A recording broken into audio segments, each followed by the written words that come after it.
का रहस्य। चौरा गांव के खेतों में इन दिनों खुदाई का काम चल रहा था। असल में इसी गांव से होकर एक अच्छी सड़क गुजरनी थी, इसलिए यहाँ खुदाई शुरू की गई थी। अचानक एक दिन खुदाई करने वाली मशीन से कुछ टकराता है। बाद में जब खोजबीन की जाती है तो वहां से 2 कंकाल मिलते हैं। पुलिस गांव के लोगों से पूछताछ शुरू करती है। आप लोगों को क्या लगता है ये किसके कंकाल हो सकते हैं? अरे साहब, हमें क्या पता ये किसके कंकाल हैं, आप ही लोग पता लगाइए, हम लोग तो बहुत ज़्यादा डरे हुए हैं। हाँ, हमारी फॉरेंसिक टीम अभी आ रही है। ये बताओ कि इस गांव के रहने वाला कोई जोड़ा गायब तो नहीं ना? क्योंकि शुरुआती जांच में तो ये बात सामने आ रही है कि एक कंकाल किसी पुरुष का है तो एक किसी महिला का। साहब, हमें तो बहुत डर लग रहा है। ऐसे कंकाल मिलने का मतलब गांव के आसपास ही किसी की हत्या हुई है या फिर किसी को जलाकर मार डाला गया है। हाँ साहब, हम अपने परिवार को लेकर बहुत ही ज़्यादा परेशान हैं। देखिए, आप लोगों की परेशानी हम समझ सकते हैं, लेकिन आप लोगों को पुलिस का सहयोग करना होगा, क्योंकि आपके सहयोग के बगैर हम ये पता नहीं लगा सकते हैं कि आखिर ये किसके कंकाल है और इनकी हत्या किसने की। ठीक है साहब, गांव के लोग आपका पूरा सहयोग करेंगे। हाँ साहब, पूरा सहयोग करेंगे। तो फिर ठीक है, हम अपनी जांच शुरू कर देते हैं। कुछ दिन बाद जांच रिपोर्ट आ जाती है। पता चलता है कि ये कंकाल करीब 20 साल पुराने हैं, यानी 20 साल पहले किसी जोड़े की हत्या कर शव को यहाँ पर दबा दिया गया था। इंस्पेक्टर राघव, ये बताओ कि 20 साल पहले की मर्डर मिस्ट्री क्या अब सुलझ सकती है? हाँ सर, क्यों नहीं, लेकिन अब सबूत और गवाह काफी मिट गए होंगे। मुश्किल तो होगी, लेकिन शायद किसी परिवार को इंसाफ मिल सके।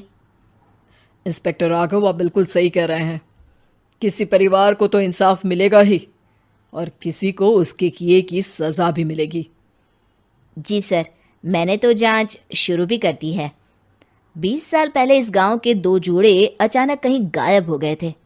मैंने दोनों ही परिवारों के बाकी के सदस्यों से बातचीत शुरू की तो उन्होंने बताया कि उनके बच्चे शहर गए थे, लेकिन आज तक वापस नहीं लौटे हैं। लेकिन ये दोनों शव किस परिवार के सदस्यों के हैं, ये कैसे पता चल सकेगा? सर, मैंने डीएनए टेस्ट करवा लिया है। आज शाम तक इसकी रिपोर्ट भी आ जाएगी। अच्छा, ठीक है। उसी शाम को सर, डीएनए रिपोर्ट के मुताबिक ये दोनों ही लाशें चौरा गांव के रहने वाले प्रधान सुल्तान सिंह के बेटे और बहू की है। लेकिन इनकी हत्याएं किसने की है, ये कैसे पता लगेगा? इसी का तो पता लगाने की कोशिश में जुटा हूं सर।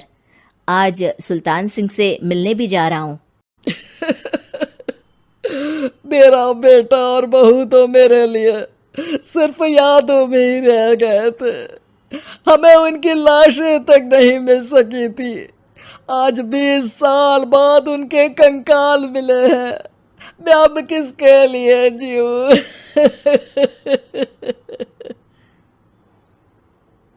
लेकिन सर, क्या आपकी किसी से कोई दुश्मनी थी?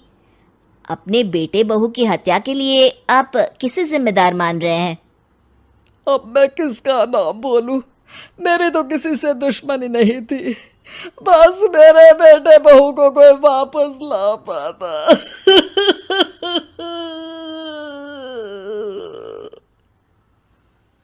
इसके बाद सुल्तान सिंह फूट फूट कर रोना शुरू कर देते हैं। सर, अब आप इनका अंतिम संस्कार करवा सकते हैं। कम से कम इनका शरीर ना सही, इनका कंकाल तो आपको मिला है। लेकिन हाँ, अगर आपको कुछ भी याद आए तो ज़रूर बताइएगा। मेरी तो बेटा अब उम्र हो गई है, लेकिन मेरे बेटे और बहू के हत्यारों का ज़रूर पता लगाइएगा, क्योंकि जब तक हत्यारे पकड़े नहीं जाएंगे मेरा मन नहीं मानेगा। सर, हमारी पूरी कोशिश रहेगी हत्यारे को पकड़ने की। लेकिन एक बात बताइए, उस वक्त आपको किस पर शक गया था? उस वक्त मेरे एक ड्राइवर को पकड़ा गया था, लेकिन सबूतों के अभाव में उसे छोड़ दिया गया था। अच्छा, और ड्राइवर पर कैसे शक हुआ था? क्योंकि उस दिन ड्राइवर छुट्टी पर था। उस समय लेकिन लाश क्यों नहीं मिल सकी थी? उस वक्त पुलिस ने बहुत कोशिश की थी, लेकिन दोनों की डेड बॉडी नहीं मिल सकी थी। ठीक है, हमारी तफ्तीश चल रही है, मैं फिर आऊंगा।